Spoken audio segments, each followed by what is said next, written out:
Je m'appelle Daphné Guyot, je suis psychologue et psychothérapeute. J'ai créé mon cabinet libéral, donc je fais une activité vraiment indépendante. Sur cette dernière année, j'ai aussi créé un accompagnement pour agrandir un peu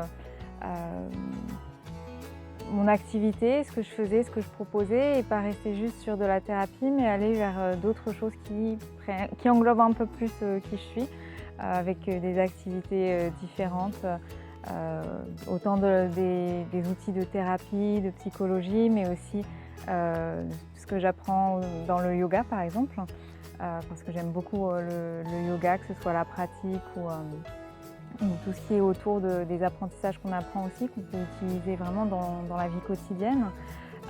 Et donc je suis en train de me former et dans cet accompagnement que je crée, j'utilise aussi ça pour pouvoir vraiment amener des choses différentes, en plus de la pratique, on va dire, plus classique de la psychologie, de la psychothérapie. Voilà.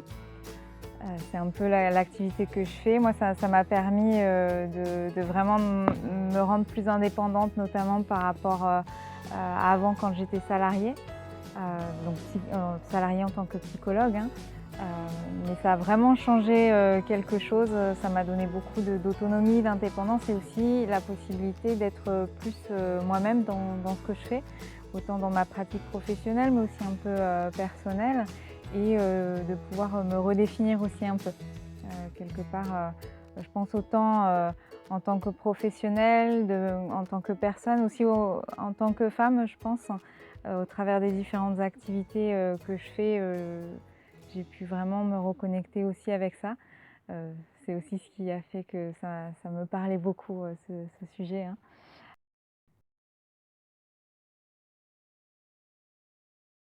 Oh, ça c'est c'est une question difficile, ouais. Je ne sais pas si on peut vraiment définir parce que je pense que c'est quelque chose qui est singulier aussi, heu, pour tout le monde selon, comment on va s'identifier à ce que représente, on va dire, l'identité de la femme. Donc, déjà si on prend d'un point de vue culturel, éducationnel, ça peut avoir plein de définitions différentes. Donc j'imagine que, heu, être femme, c'est aussi, quelque chose qui va être, très indépendant selon la personne. On peut s'y retrouver dans tout ce qui va être, le côté, sensibilité, le côté, peut-être aussi esthétique. Esthétique vraiment pas dans un point de vue, superficiel, mais plus dans le côté artistique. C'est quelque chose que dans l'histoire de la femme, nous a définis, je pense, beaucoup. Et pourtant, c'est pas pour ça si on s'identifie pas à ce côté esthétique, c'est pas pour ça qu'on peut pas s'identifier à être femme. Mais je pense que pour moi, c'est un point important.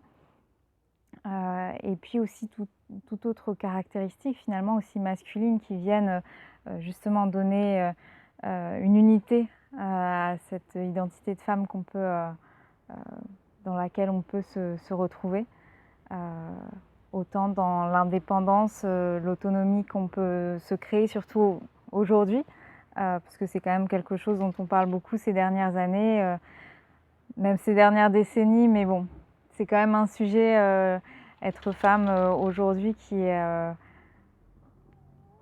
très en vogue, je dirais, qui amène beaucoup de discussions et donc c'est important aussi, je pense, de réussir. C'est pour ça que la question est difficile et en même temps très intéressante parce que, je pense que pour chaque femme aujourd'hui, c'est pas une question anodine de comment se définir dans cette place, hein, dans cette identité et ça peut être un cheminement très complexe, hein, au final.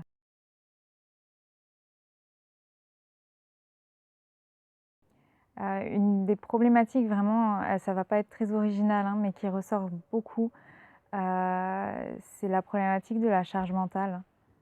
Le fait d'avoir, j'ai beaucoup de patientes qui ont cette problématique qui finalement, heu, portent beaucoup de responsabilités, que si elles ne portent pas, si elles ne il y a cette question aussi de contrôle de cette responsabilité, de ces charges mentales de la vie quotidienne, que ce soit le travail, la vie de famille, s'occuper de la maison, mais aussi une certaine responsabilité sur la vie de couple.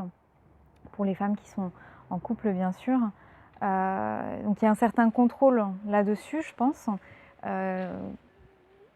qu'on essaye, enfin dans les thérapies, souvent on essaye aussi d'apprendre à relâcher ce contrôle.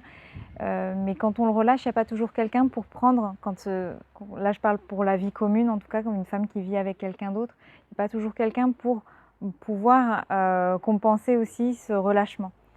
Donc c'est vraiment quelque chose que je retrouve beaucoup, trouver une place égalitaire dans un couple, dans une famille aussi. C'est quelque chose de très fréquent, et autant dans la vie personnelle que professionnelle. Réussir à trouver une place équilibrée, c'est vraiment une problématique qui revient beaucoup. La seconde, si je rallonge un peu par rapport à la question, mais la seconde chose qui revient beaucoup aussi, c'est l'identité, je dirais, face à l'image du corps, l'image de soi. C'est aussi une grande problématique que je travaille beaucoup avec mes patientes, que ce soit par rapport à l'alimentation, l'image du corps, faire du sport.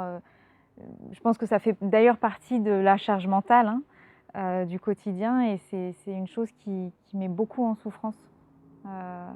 Et je travaille beaucoup ça avec mes patientes. Alors je le rencontre vraiment chez beaucoup de femmes, parce que je travaille avec, je dirais, sur un lifespan de 18 ans jusqu'à 60 et quelques. J'ai vraiment beaucoup de patientes, et c'est vrai que ces problématiques-là se retrouvent beaucoup, oui, des femmes, des femmes de la vingtaine, de la trentaine, quarantaine, cinquantaine aussi. Après, il y a d'autres choses qui vont rentrer en compte. À partir de 50 ans, il y a aussi beaucoup de problèmes de santé en général. Donc aussi l'image de soi, l'image du corps, mais différemment. Et puis aussi souvent avec un historique de beaucoup de responsabilités, beaucoup de poids qui ont été portés pendant des années, parfois seuls. Mais c'est quand même quelque chose que je retrouve à peu près dans tous les âges de la vie.